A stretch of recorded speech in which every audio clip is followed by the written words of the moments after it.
Hello everyone, আমি রিয়াঙ্কা। তোমাদের class 7-এর স্টুডেন্টদের মোটামুটি ফার্স্ট সামেটিভ এক্সামিনেশন এপ্রিল মাসের প্রথম সপ্তাহ, মানে কারোর কারোর 1 আবার কারোর কারোর 6 তারিখ থেকে শুরু হতে চলেছে। তো তার জন্য আমি তোমাদের কাছে অঙ্ক বিষয়ে প্রশ্নবিচিত্র থেকে সেরা 25টা প্রশ্ন তুলে ধরছি, যেটা তোমাদের পরীক্ষার সময় 100% কমন পেতে বাধ্যই। তো চলো শুরু করা যাক। ভালো করে দেখে নিও, সবাই খাতা বই নিয়ে নোট ডাউন করে নাও। তো লক্ষ্য করো, ফার্স্ট কোশ্চেনে কি দেওয়া আছে, এগুলো সব মান 1 নম্বর সমস্ত কিছু কোশ্চেন দেওয়া আছে। একটি সরলরেখাংশের ওপর কোনো বিন্দুতে একটি লম্ব আঁকলে যে দুটি 90 ডিগ্রি কোণ উৎপন্ন হয়, সেই কোণ দুটি সমদ্বিখণ্ডকের মধ্যবর্তী কোণের মান কত হবে? লক্ষ্য করো, একটা সরলরেখাংশের ওপর কোনো একটা বিন্দুতে একটি লম্ব আঁকলে পরে সেখান থেকে দুটো 90 ডিগ্রি কোণ উৎপন্ন হলো। এবার এই দুটো কোণ থেকে সমদ্বিখণ্ডক যে করা হলো, অর্থাৎ এগুলো সমস্ত কটা অ্যাঙ্গেলে আমার কত করে? 45 ডিগ্রি। এবার কি বলছি, এই যে দুটো সমদ্বিখণ্ডক করা হলো তার মধ্যবর্তী কোণের মান কত? মানে এখান থেকে এইটুকুর ভ্যালু কত? দেখো, এটা 35, এটা 35, দুটো যোগ করলে আমার অ্যান্সার ভ্যালু বেরিয়ে যাবে। দেখো অ্যান্সার কত বেরো, 90 ডিগ্রি। তাকে এভাবে দাগ দিয়ে দেবো 90 ডিগ্রি। নেক্সট লক্ষ্য করো, 2 টাকার 12 × 1 = 2% কত পয়সা? আমরা জানি 1 টাকা সমান 100 পয়সা, তার 2 টাকা সমান কত হবে? 200 পয়সা। 2 টাকার এত পার্সেন্ট করা যায়, 200 পয়সারও এত পার্সেন্ট করা সেম। তো চলো, পয়সার মানে সেখানে অলওয়েজ গুণ করতে হয়, তাই 200 গুণ 12 × 1 = 2 করলে ভাঙলে হয় ভগ্নাংশের আকারে 25/2 এবং পার্সেন্টের জন্য 1/100 করলাম। দেখো 2 কে 200 দিয়ে কাটলে 100, 100 কেটে গেলে কত হলো? 25 পয়সা। এইভাবে কিন্তু যে কোনো অঙ্ক তখনই কিন্তু সম্পন্ন হবে যখন তুমি কিন্তু অ্যান্সার লিখবে। অলওয়েজ অ্যান্সার তাহলে আন্ডারলাইন করবে, তাহলে পরীক্ষার সময় নাম্বার কিন্তু টিচার কিছুতেই কাটতে পারবে না। নেক্সট দেখো, 3 জায়গায় সত্য না মিথ্যা যাচাই করে, এভাবেও কিন্তু কোশ্চেন আসতে পারে। তাও কি দিয়েছি, সকল রম্বসের সামান্তরিক অ্যান্সার কি হবে? সত্যি ভাবে থার্ড ব্র্যাকেটের মধ্যে লিখে দেবে। নেক্সট কোশ্চেন দেখো, 169:221 অনুপাতকে লঘিষ্ঠ আকারে পরিণত করো এবং ওই অনুপাতটি ব্যস্ত অনুপাত নির্ণয় করো। তাহলে এটাকে হচ্ছে লঘিষ্ঠ আকার, মানে সব থেকে এত ছোট আকারে বের করতে হবে যেটাকে আমি আর কাটাকুটি করতে পারবো না। দেখো 13 দিয়ে দুটোকে কাটাকুটি করে দেখিয়েছি, দুটোতে কিন্তু অ্যান্সার কত হবে? 13 আর 17। দেখো ওটাকে আমরা ভগ্নাংশ থেকে অনুপাতের আকারে লিখে দেখিয়েছি, এটাই আমার লঘিষ্ঠ আকার বলা হয়। এবারে এটাকে কিসে কনভার্ট করতে হবে? ব্যস্ততে। ব্যস্ত মানে যে ভগ্নাংশটা দেওয়া আছে সেটা আমার কি হবে? এভাবে উল্টে যায়, তাহলে উল্টে গেলে কত হলো? 17:13। এটাই আমার অ্যান্সার চলে এলো। নেক্সট লক্ষ্য করো, এই অঙ্কটা খুবই ইম্পর্টেন্ট, ভালোভাবে দাগ দিয়ে নেবে। 9 একটা স্টার মার্ক, 16 ক্রমিক সমানুপাতে আছে, মধ্যপদটি হলো কত? মধ্যপদ কাকে বলে? এটাকে বলে প্রথম পদ, এটা মধ্যপদ, এটা হচ্ছে তৃতীয় পদ। এবার ক্রমিক সমানুপাত অনুসারে কিন্তু আমরা কি জানি? B square equal to AC, তাই মধ্যপদ থেকে আমরা ভ্যালু ধরে নিয়েছি কত? এক্স। তাহলে এবার ভ্যালুগুলো বসিয়ে দিই, এক্স স্কোয়ার ইকুয়াল টু 9 × 16। এবার যখন এমন অঙ্ক হবে যেখানে তো অঙ্কটা সম্পূর্ণ নয়, মানে অসম্পূর্ণ রয়ে গেছে, তখন কিন্তু সেই লাস্ট লাইনটা কিন্তু আবার নেক্সট পেজে কী করতে হবে? আমাকে রিপিট করতে হবে। দেখো তো, এক্স স্কোয়ার ইকুয়াল 9 × 16টা আমি কিন্তু নেক্সট পেজেতে রিপিট করেছি। করে দেখো, বর্গ থেকে বর্গমূলে কনভার্ট করেছি। দেখো করলে পরে কি হয়? 3 × 3 আর 4 × 4, দুটো থেকে একটা নাম্বার নেবে, তাই 3 × 4 করলে পরে অ্যান্সার কত হচ্ছে? মধ্যপদে আমার 12। নেক্সট অঙ্ক লক্ষ্য করে, এভাবে শূন্যস্থান পূরণ দিতে পারে। 729 = 3 দুটি পাওয়ার কত? এখানে পাওয়ার বের করতে হবে। দেখো 3-এর খাতে চেয়েছে, তার জন্য এটাকে 3 দিয়ে ক্যালকুলেট করে দেখেছি, করা 6টা, তার জন্য অ্যান্সার কত হলো? 6। নেক্সট কোশ্চেন দেখো, সমকোণী সমদ্বিবাহু ত্রিভুজের কোণগুলির অনুপাত কত? এটা কিন্তু খুবই ইম্পর্টেন্ট কোশ্চেন, লক্ষ্য করবে। কি করে বের করবো? দেখো ছবি এঁকে তোমাদের দেখিয়েছি, এটা 35, এটা 35 হয়, এটা অলওয়েজ 90 হয়, তাই তিনটের মধ্যে আমি রেশিও করবো, তাহলেই পেয়ে যাবো। তাও কত হলো? 1:2:1, তার জন্য সি কিন্তু আমার অ্যান্সার হয়ে গেল। নেক্সট লক্ষ্য করো, x7:14:49 হলে পরে এক্স এর ভ্যালু কত হবে? আমরা কিন্তু কি জানি, এই যখন একটা সমানুপাত হয় সেখানেতে কিন্তু হচ্ছে গিয়ে এটাকে প্রথম পদ, এটাকে দ্বিতীয় পদ, এটাকে তৃতীয় পদ এবং এটাকে চতুর্থ পদ বলা হয়। এবং রুলটাও আমরা জানি যে প্রথমকে চতুর্থ পদ দিয়ে গুণ করলে সেই গুণফলের মান দ্বিতীয়কে তৃতীয় পদের সঙ্গে গুণ করলে পরে তাই সেই গুণফলের সমান হয়। তাকে রুলটা লিখেছি আর ভ্যালু বসিয়ে দেখো আমরা এক্স এর ভ্যালু বের করেছি। এখানে কাটাকুটি করে দেখো কত আনসার বেরিয়েছে, দেখো অ্যান্সার হচ্ছে 2, তাই লিখে দিচ্ছি এক্স এর ভ্যালু হলো 2। নেক্সট দেখো 9 দাগের অঙ্কটা, এটা কিন্তু ইম্পর্টেন্ট আছে, এটা কিন্তু ইম্পর্টেন্ট লক্ষ্য করবে। এখানে কি দিয়েছে? এত এর ভ্যালু বের করতে দিয়েছে। দেখো আমরা কি জানি, যে কোনো সংখ্যা তার মাথা দিয়ে 0 থাকে ভ্যালু চার্জ হিসেবে, তাহলে অ্যান্সার কিন্তু সেটার ভ্যালু কত হয়? অলওয়েজ কিন্তু 1। তো তার জন্য সব কটা মাথায় দেখো 0 আছে, তাই এগুলো সব কটা ভ্যালু 1, তাই 2কে 1 দিয়ে গুণ করে 2, তাহলে আমার অ্যান্সার কত হলো? নির্ণয় মান হচ্ছে 2। নেক্সট লক্ষ্য করো, 10 দাগের মিশ্র অনুপাত নির্ণয় করো। দেখো এভাবে একটা রেশিও দিয়ে দিয়েছি। সবসময় কী করে মিশ্র অনুপাত তৈরি করবে? আগে পূর্ব পদগুলোকে গুণ করব, হচ্ছে অনুপাতের চিহ্ন দিয়ে, বা উত্তর পদগুলিকে আমরা গুণ করব। দেখো গেলো ভগ্নাংশ আর যেহেতু সংখ্যা রয়েছে তার মধ্যে কাটাকুটি করে কত পেয়েছে? 2, আর এখানে গুণ করে 30, আর দুটোকে 2 দিয়ে কাটাকুটি করলেও 1:15, তাই অ্যান্সার কত চলে এলো? 1:15। এবার দেখো নেক্সট আমরা 2 নম্বর মানে যত কটা কোশ্চেন আসতে পারে পরীক্ষায় সেগুলো আমি তোমাদের দেখাচ্ছি। কি লিখেছে? এত এর সঙ্গে কত যোগ করলে এত হবে। দেখো তোমাকে বললাম, ধরো 2 এর সঙ্গে কত যোগ করলে 5 হয়। কী করে বের করবে? 3 না হচ্ছে বড় থেকে ছোট সংখ্যাটাকে আমার মাইনাস করতে হবে। তাহলে এই বড় থেকে ছোট সংখ্যাটাকে আমি মাইনাস করবো, তাহলেই অ্যান্সার বেরিয়ে যাবে। দেখো এখানে মাইনাস করেছি। মাইনাসে কিন্তু একটা কথা মাথায় রাখবে, এরকম এক্স স্কোয়ারের সঙ্গে এক্স কিন্তু যোগ বিয়োগ করা সম্ভব নয়।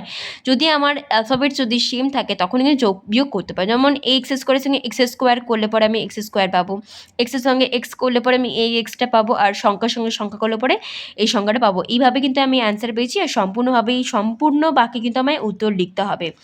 নেক্সট দেখো, প্রথমটিকে দ্বিতীয় দিয়ে ভাগ করে এরকম একটা সংখ্যা দিয়ে দেবে। এটা কিন্তু দু রকম প্রকৃতিতে হয়ে থাকে। একটা এভাবে দিতে পারে ভাগ প্রক্রিয়ার মাধ্যমে, আর একটা দিয়ে দিতে পারে এরকম নর্মাল প্রক্রিয়ার মাধ্যমে। যদি ভাগ প্রক্রিয়া মেনশন করে দেয় যে ভাগ প্রক্রিয়ার মাধ্যমে দেখাও, তখন কিন্তু তোমাকে এই প্রসেসটা করতেই হবে, ঠিক আছে? দেখো ভাগ করে নিয়েছি, দেখো এই প্রসেসটা আশা করি তোমরা অলরেডি শিখে গেছো। তো ফার্স্টে 1 দিয়ে মাল্টিপ্লাই করে আমরা এভাবে বের করেছি, করে তারপর 2pr আর তারপর 3p² দিয়ে বের করেছি। হলো এইভাবে ভ্যালু বেরোলো। আর যদি শুধুমাত্র বলে এইভাবে যে প্রথমটিকে দ্বিতীয় দিয়ে ভাগ করো, তখন আমরা নর্মাল ছোট করার জন্য এইভাবে কিন্তু আমরা করে নিতে পারি, তাড়াতাড়ি হয়ে যায় এই ক্ষেত্রে, ঠিক আছে? দেখো আমরা লব আর হর এভাবে লিখে দিয়েছি, আর এভাবে একসাথে লেখাও জাস্ট সেগমেন্টেশন ওয়াইজ লেখাও কিন্তু একই ভ্যালু দাঁড়ায়। দেখো কাটাকুটি করে কিন্তু এত বেরিয়েছে, দেখো দুটো ভ্যালু আমার দেখো সেম বেরিয়েছে, মানে আমার অ্যান্সারকে সঠিক, ঠিক আছে? তো তার জন্য কিন্তু এখানে অ্যান্সারকে লিখবো নির্ণয় ভাগফল হলো এত, ঠিক আছে? এই অঙ্কগুলো কিন্তু ভাগফল কিন্তু পরীক্ষার সময় দেবেই, তো তার জন্য ভেরি ইম্পর্টেন্ট এইভাবে ভাগ আর এইভাবে কিন্তু গুণ আমাদের কিন্তু লক্ষ্য করতেই হবে। নেক্সট লক্ষ্য করো, 5/7 2 গুণের সাথে কত যোগ করলে 3 পাবো। কত যোগ করতে হবে জানি না, তাই সেটিকে আমরা এক্স ধরে আমরা সমীকরণের মতো সাজিয়ে নিয়েছি, এত প্লাস এক্স ইকুয়াল টু 3। এবার সেখান থেকে আমরা ভগ্নাংশে বিয়োগ করে এক্সের ভ্যালু বের করে দেখো কত বেশি 1/4 এই ধরনের পরীক্ষা কিন্তু কোশ্চেন আসতে পারে, লক্ষ্য করো। আচ্ছা নেক্সট লক্ষ্য করো, আমরা এখানে চলে এসেছি 15 দাগেরটা। দুটি সংখ্যার অনুপাত 5:7 এবং তাদের লসাগু 210 হলে পরে সংখ্যা দুটি কী কী হবে। দেখো দুটো সংখ্যার অনুপাত কত দিয়েছে 5:7, তো সেটাকে আমরা ধরে নিই 5x আর 7x। এবার দুটোর মধ্যে লসাগু করে নিই, দেখো লসাগু করলে কী হবে, x × 5 × 7 কত হবে 35x। এবার এইটার কিন্তু ভ্যালু কত দিয়ে দিয়েছে আমার অলরেডি 210, তাহলে x আমি এখান থেকে ভ্যালু পাচ্ছি কত 6। তার প্রথম সংখ্যা কত ছিল 5x, তাহলে 5 × 6 30, আর 7x মানে 7 × 6 42। সংখ্যা দুটো কত হলো 30 আর 42। এগুলো কিন্তু খুবই ইম্পর্টেন্ট আছে, লক্ষ্য করবে। নেক্সট লক্ষ্য করো, একটি পাশের দৈর্ঘ্যের এত অংশে লাল, এত অংশে সবুজ এবং এত মিটার হলুদ রং রয়েছে, বাসটি কত মিটার লম্বা। দেখো ছবিতে এঁকেছি, এতটা লাল, এতটা সবুজ, এতটা হলুদ, তাহলে কি টোটালটা আমার হচ্ছে তিনটে যদি যোগ করি তবে আমি বাঁশের টোটাল দৈর্ঘ্য পাবো। তাহলে দেখো টোটালটা আমরা কত ধরেছি এক্স, তাহলে এক্সের 1/3 লাল, এক্সের 1/5 সবুজ, আর 14 মিটার হলুদ। এই লাল সবুজের হলুদ যোগ করে কিন্তু টোটালটা পাচ্ছি, হলো। এইভাবে করেছি, দেখো এখানে এক্সকে দিয়ে মাইনাস করে আমরা এক্সের ভ্যালু বের করেছি। দেখো এক্সের ভ্যালু কিন্তু ফাইনাল আমার কত বেরোলো 30, অর্থাৎ বাসটি কিন্তু 30 মিটার লম্বা। এই অঙ্কটা কিন্তু খুবই ইম্পর্টেন্ট, দেখো ভেরি ইম্পর্টেন্ট লিখে রেখে দিয়েছি, ভেরি ইম্পর্টেন্ট, ভালো করে বাড়িতে প্র্যাকটিস করবে। নেক্সট হলো লক্ষ্য করো, এক বস্তা চালের মোট পরিমাণে এত অংশের মূল্য 1800 টাকা হলে তার 0.15 অংশের মূল্য কত হবে। কী করে বের করব, দেখো এত অংশের মূল্য 1800 টাকা, তাহলে এক অংশের মূল্য কত হবে কম, তার জন্য ভাগ করতে হবে। আবার দেখো 0.15 অংশের মূল্য কত হবে বেশি, তার জন্য ইন্টু করে দিলাম। দেখো কাটাকুটি করে কত বেড়েছে 360 টাকা। এভাবে সম্পূর্ণ বাকি কিন্তু উত্তর লিখবে। নেক্সট লক্ষ্য করো, এই 18 দাগের অঙ্কটা, এটা কিন্তু ভেরি ইম্পর্টেন্ট, মানে পরীক্ষার সময় এটা কিন্তু আসবেই আসবে, আমি তোমায় বলে দিলাম। তো লক্ষ্য করো, এক আতরের সমান কত হয় আমরা জানি 50 পয়সা, 1 টাকা সমান 100 পয়সা, তার 2 টাকা সমান 200 পয়সা। তাহলে এই 50, 100 আর 200কে যদি আমরা অনুপাত করি তাহলে অ্যান্সার বেরিয়ে যাবে। দেখো সব কটাকে আমরা 50 দিয়ে কাটাকুটি করেছি, করলে দেখো কত অ্যান্সার 1:2:4। আচ্ছা এইখানে আমি অ্যান্সার সম্পূর্ণভাবে লিখে দিলাম, কিন্তু পরীক্ষার সময় যদি ধরো বাই চান্স দেয় আধুরি না দিয়ে ধরো তোমাকে দিল সিকি, তখন কিন্তু ঘাবড়াবে না, একই জিনিস, এক সিকি মানে 25 পয়সা আর এক আধুলি মানে হচ্ছে 50 পয়সা। তাহলে এখানে যেমন 50:100:200 করছো, তো এখানে দেয় একটা সিকি 1 টাকা 2 টাকার মধ্যে অনুপাত, তখন কিন্তু এক সিকি মানে 25, তাহলে 25:100:200 করে সব কটাকে 25 দিয়ে কাটাকুটি করে নিয়ে যে অ্যান্সারটা সেটাই কিন্তু আমার উত্তর বেরিয়ে আসবে। তাই পরীক্ষার সময় এই ধরনের যদি কোশ্চেন ঘুরিয়ে দেয় কেউ কিন্তু ঘাবড়াবে না, কোশ্চেন কিন্তু প্যাটার্ন কিন্তু একই রয়েছে। এটা জাস্ট তোমাদের জন্য জানিয়ে রাখলাম, পরীক্ষা এলে কিন্তু তোমরা অবশ্যই জেনে রেখো এবং অ্যাপ্লাই করো, সঠিক উত্তর হবেই হবে। নেক্সট লক্ষ্য করো, মান নির্ণয় করতে দিয়েছে, দেখো আমরা ভ্যালু অলরেডি জানি, এখানে কাটাকুটি করে দেখো কত অ্যান্সার বেরিয়েছে 1। এই ধরনের অঙ্ক পরীক্ষার সময় কিন্তু অনেক দেয়, খুব ইজি হয় এগুলো, 1-2 নম্বরের জন্য দেয়, ভেরি ইম্পর্টেন্ট। মান কত বেরোলো 1। নেক্সট দেখো এই একটা অঙ্ক, এটা ভেরি ভেরি ইম্পর্টেন্ট। দেখো কি বলছে, 5 অঙ্কের কোন ক্ষুদ্রতম পূর্ণবর্গ সংখ্যা এত দ্বারা বিভাজ্য। এবার ক্ষুদ্রতম মানে সেখানে কি করতে হবে, আমাকে লসাগু লসাগু করে দেখো আমার কত অ্যান্সার হচ্ছে 600। এবার কিন্তু 600 করতে গেলে দেখো পূর্ণবর্গ চেয়েছে, পূর্ণবর্গ তো এটা নয়, দুটো 5 দুটো 2 আছে, কিন্তু দুটো 2 আর দুটো 3 কি আছে না, 2 আর 3 একটা করে কম আছে না, তাই সেটাকে আমরা কি করতে, 600কে আমার পূর্ণবর্গ করতে গেলে একটা 2 আর একটা 3 দিয়ে গুণ করতে হবে। দেখো গুণ করেছি, কত বেরোলো 3600। কিন্তু এটা কি 5 অঙ্কের হলো না, এটা কিন্তু কত হলো 4 অঙ্কের ক্ষুদ্রতম পূর্ণবর্গ সংখ্যা। 5 অঙ্ক কি করে বের করো, পূর্ণবর্গ মানে সেখানে তোমাকে এভাবে 1 স্কোয়ার 2 স্কোয়ার 3 স্কোয়ার এভাবে গুণ করে করে দেখতে হয়। দেখো 1 স্কোয়ার দিয়ে গুণ করে 5 অঙ্কের হলো না, 2 স্কোয়ার দিয়ে গুণ করেছি, দেখো গুণ করে কত হলো 14400, 5 অঙ্কের হলো না, তাহলে এটাই কিন্তু অ্যান্সারে 5 অঙ্কের ক্ষুদ্রতম পূর্ণবর্গ সংখ্যা। দেখো এইভাবে কিন্তু আমার অ্যান্সার বেরিয়ে গেল। এইভাবে সম্পূর্ণ বাকি কিন্তু উত্তর লিখবে, কিন্তু ভেরি ভেরি ইম্পর্টেন্ট, পরীক্ষায় আসবেই আসবে, ভালো করে প্র্যাকটিস করবে। নেক্সট লক্ষ্য করো, এরকম কিন্তু যেরকম ক্ষুদ্রতম দিয়েছি এরকম কিন্তু বৃহত্তমও আসতে পারে, দুটো প্যাটার্নে কিন্তু ভালো করে প্র্যাকটিস করবে, আমি জাস্ট এখানে একটাই দেখালাম। আচ্ছা নেক্সট লক্ষ্য করো, একটা বন্যাত্রাণ শিবিরে 4000 জন লোকের 190 দিনের খাবার মজুদা, 30 দিন পর 800 জন অন্যত্র জায়গায় চলে গেছে, তো অবশিষ্ট খাদ্য আর কতদিন চলবে। আচ্ছা এখান থেকে কিন্তু মান নাম্বার 3-এর আমি কোশ্চেন দেখাচ্ছি, লক্ষ্য করবে। এখানে দেখো লোক সংখ্যা জন, দিন সংখ্যা হচ্ছে আমি কি করে 30 দিন পর তাই মাইনাস করে দিয়েছি, 800 জন অন্য জায়গায় চলে গেছে তাই মাইনাস করে দিয়েছি। এবার লোক সংখ্যা দিন সংখ্যার মধ্যে ব্যস্ত সম্পর্ক, এবার ঐকিক নিয়মের সমাধান করে পাই, কি করে বের করব, লক্ষ্য করো। 4000 জন লোকের 160 দিনের জন্য খাবার মজুদ, তাহলে একজনের জন্য কত হবে বেশি, আর 3200 জনের জন্য কম। দেখো কাটাকুটি করতে কত বেরিয়েছে 200 দিন, সম্পূর্ণ বাক্যে উত্তর লিখেছি, ঠিক আছে। আচ্ছা নেক্সট লক্ষ্য করো, এত মিলিলিটার ডেটল জল, জল ও ডেটলের আয়তনের অনুপাত এত, এর সঙ্গে আরও এত মিলিটার জল মেশানো হলে পরে নতুন অনুপাত কত হবে। দেখো তার ডেটল জলের মধ্যে জলের অনুপাত, জলের পরিমাণ কত, 240-এর মধ্যে কত 1:3, তাই 1/1+3 করেছি, করে কাটাকুটি করে দেখো 60, জল বেরিয়ে গেল ডেটলও বেরিয়ে গেল, সেম প্রসেসে। এবার কত মিশিয়েছি 60 ml, কত বেরিয়েছি জল মিশিয়েছি, তাহলে 60 অলরেডি ছিল, আরও 60 মিশিয়েছি, কত হবে 60 + 60 কত হবে 120, তাহলে জল এখন নতুন মিশ্রণে কত 120, আর ডেটল কত বেরিয়েছিল আমার 180, দুটোর মধ্যে রেশিও করে দিলাম, ব্যাস এটাই আমার অ্যান্সার 2:3 বলতে পারছি। নেক্সট লক্ষ্য করো, এই ধরনের অঙ্ক দিতে পারে, দুটো অঙ্ক একসঙ্গে দিলে ধরো 1.5 এভাবে 3 এভাবেও দিতে পারে। দেখো এটা a square minus b square এই রুলে কিন্তু ফেলেছে, দেখো ফেলে কত হলো অ্যান্সার 0, নিচে তাই কি লিখবো, সলভ করতে দিবে নির্ণয় সলফা 0, এভাবে গুণ করতে দিতে পারে। আমরা কি জানি, যখনই কোনো ঋণাত্মক পূর্ণ সংখ্যা থাকে সেটাকে যদি আমরা মৌলিক সংখ্যা আবার গুণ করি, যেমন 3 বার 5 বার 7 বার, যেমন এখানে 5 বার দিই, তাহলে যতবার আমরা 5 বার 7 বার এবার মৌলিক সংখ্যার যে গুণ করব তখনই সবসময় চিহ্ন কিন্তু কী বেরোবে মাইনাস হলো। আর এখানে 11 9 5 7 6কে গুণ করে কত পেয়েছে 20,790, এটাই কিন্তু আমার অ্যান্সার।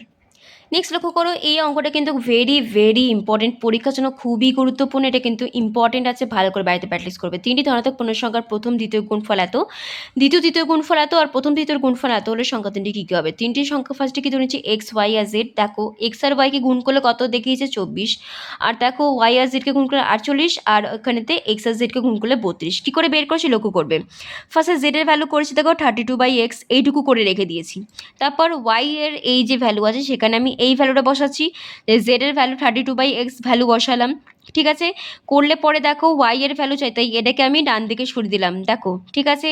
করে কত পেলো 48 × x/32, দেখো এই যে ভ্যালুটা আছে এটাকে আমি এবার এখানে বসাচ্ছি, দেখো ওয়াই এর ভ্যালুতে বসালাম, তাহলে গুণ করলে কত হবে x² × 48/32, তাহলে x স্কোয়ারের ভ্যালু চাই 24 × এটা উল্টে যাবে 32 উপরে 48 নিচে, কাটাকুটি করে কত পাবে 16, তাহলে x এর ভ্যালু কত হলো আমার 4, এই ভ্যালুটাই আমি এখানে বসিয়েছি, আর এই x এর ভ্যালুটাই আমি এখানে বসিয়েছি। দেখো x এর ভ্যালু কত 4, তাহলে 4 8 32, 8 6 38, অ্যান্সার কত হলো 6। দেখো এখানে x এর ভ্যালু কত 4, 4 8 32, এই এখানে কিন্তু বেরোলো কত 8, তাহলে x এর ভ্যালু কত 4, y বেরোলো 6, 0 বেরোলো 8, তাহলে তিনটের সঙ্গে কত কত 4 6 8, ভেরি ভেরি ইম্পর্টেন্ট অঙ্ক, ভালো করে বাড়িতে প্র্যাকটিস করবে, পরীক্ষায় আসবেই আসবে এটা। নেক্সট একটা অঙ্ক লক্ষ্য করো, প্রীতমের গল্পের বই পড়ার বইয়ের সংখ্যানুপাত এত, প্রীতমের গল্পের বই এতটি হলে পড়ার বই কতগুলি হয়। এটা কিন্তু ইম্পর্টেন্ট, এটা 1.5 নাম্বার বা 2 নম্বরের জন্য আসতে পারে। লক্ষ্য করো গল্পের বই আর পড়ার বই অনুপাত দিয়েছে, অনুপাত মানে সেটাকে আমরা 2x আর 5x ধরবো। এবার প্রীতমের কিন্তু গল্পের বই কত বলে দিয়েছে 4, এখানে গল্পের বই কত হয়েছে 2x, তাহলে 2x = 4 থেকে আমরা x এর ভ্যালু কত বের করছি 2, তাহলে পড়ার বই করে বের করে পড়ার বই কত 5x, তাহলে 5কে x দিয়ে গুণ করবো 2 দিয়ে গুণ করবো, তাহলে কত হলো 10। দেখো অ্যান্সার বেরিয়ে গেল। আর লাস্ট একটা দেখে দিই, একটি ত্রিভুজের 3টে বাহুর দৈর্ঘ্য এত এত এত হলে ত্রিভুজের পরিসীমা কত হবে? ত্রিভুজের পরিসীমার নিয়ম কি জানি? 3টে বাহুকে যোগ করলে আমার অ্যান্সার হবে। দেখো 3টে বাহুকে আমি যোগ করে দিয়েছি, যোগ করে কত হবে? 7x - 3 centimetre. দেখো হলো সম্পূর্ণ। এরকমভাবে কিন্তু এই ধরনের অঙ্ক পরীক্ষার সময় আসতে পারে। তো তোমাদের মোটামুটি পরীক্ষা খুবই ভালো যাবে আশা করি। এই 25টা প্রশ্ন ভালো করে তোমরা কিন্তু ভালো করে প্র্যাকটিস করবে। এছাড়া যে তোমাদের সাজেশন দিয়ে দিয়েছি বই থেকে, সেগুলোও ভালো করে প্র্যাকটিস করবে। দেখবে প্রতিদিন 1 থেকে 2 ঘন্টা অঙ্ক প্র্যাকটিস করো, দেখবে পরীক্ষা ভালো হতে বাধ্য। আর এই কোশ্চেন থেকে তোমরা কমন পেতে বাধ্যই। তো তার জন্য তোমাদের সকলের কাছে খুবই বেস্ট অফ লাক। ভালো করে পরীক্ষা দাও, সবার পরীক্ষা খুব খুব ভালো হোক এই প্রার্থনাই করি। চলো এবার তোমাদের কাছে আবার নেক্সট ভিডিও নিয়ে আসবো। চলো এখনের জন্য টাটা, ভালোবাসা তোমাদের সকলের জন্য, খুব খুব ভালোবাসা।